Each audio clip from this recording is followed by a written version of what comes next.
It's nearing midnight in Rome, where the new Pope is ending his first evening as the spiritual leader of the Catholic Church. Pope Francis takes over at a time when the Church is at a crossroads.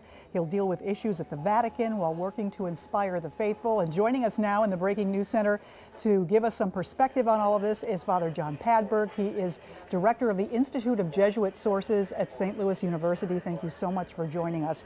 So Pope Francis is 76 years old. He lost a lung when he was a teenager. Are you surprised that our new Pope is a man over 70? Quite frankly, yes, I am.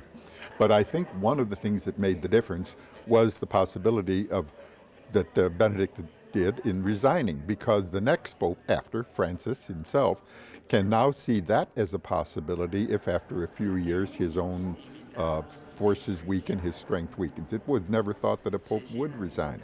Benedict made that possible and made it possible to choose an older man for the kind of things he can bring for whatever long or short number of years he has.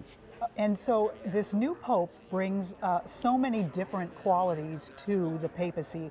He's the first Latin American Pope. Quite so. And he also has a chemistry degree. He's a Jesuit. What are you hoping from his papacy? Well, I'm not sure I put the two of them together to decide what might come from the papacy. But he also has a reputation for simplicity and for being utterly concerned about the poor. And all of the upheavals in Argentina in previous years, no matter what had happened, that was one of his main concerns. He was also, before he became the Archbishop of Buenos Aires, he was provincial, that is superior for the Jesuits in Argentina, and he was in charge of the first two and therefore very important years in the training of young Jesuits, what they call the director of novices.